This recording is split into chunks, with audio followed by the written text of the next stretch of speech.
That would have been what the church looked like when these meetings were taking place. Well, last Friday, we were finally able to install this historic marker in front of the Presbyterian Church on the corner of Route 5 and 19 in Leroy. We had always known that there were some anti-slavery abolition meetings in Leroy. And when I discovered some of the details about the history of this church, I realized some of the facts weren't quite accurate. I just really got curious.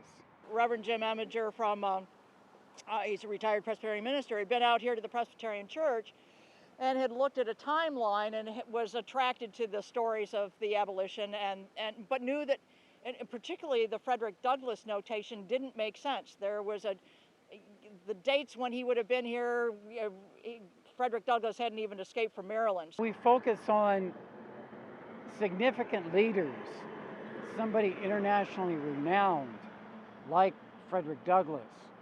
But what really emerged in Leroy was the number of people involved and the fact that there was no one particular leader. It truly was a grassroots movement. And unlike some of the small towns in Western New York, this was sustained through the 1830s and into the late 1840s. It really took root here. We were on the main road. I mean, north and south. It was before there were railroads, so people had to come here by horse and carriage. One of the meetings in January, and I remember it was 45, they said that there were thousands of people. Well, it wasn't thousands, but certainly hundreds of people came here in the snowstorm to meet for 3 days and to organize the Anti-Slavery Society. And those people stayed with people in Leroy because there weren't hotels and stuff to stay in.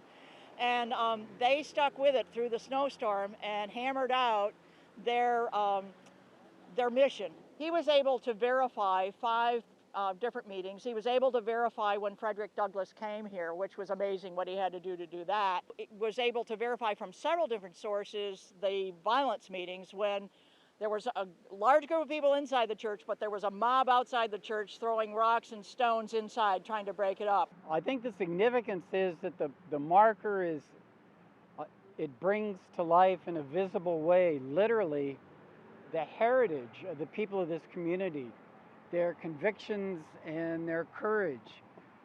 It's a legacy. And so it works as a mirror to tell us who we are and where we've been, but it also shines light on the present in terms of what are the issues regarding equality, God-given humanity, and recognizing the dignity of all people.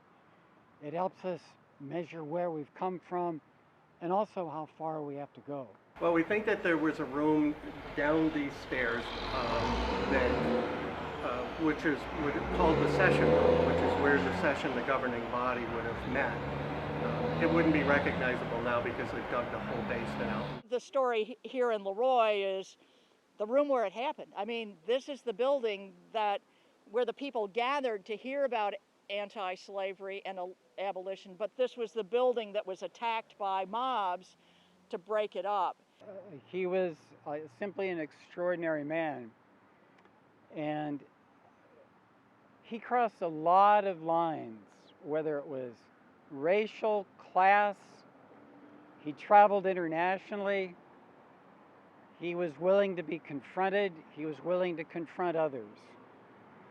He had a very broad sense of what it meant to be part of this country. That was just what he did. He was the most well-known abolitionist at the time. He was fiery. People would go to listen to him because of the message he had to share. Coming to Leroy, I guess, didn't surprise me. It was just a matter of nailing down exactly, did he come and what day did he come here?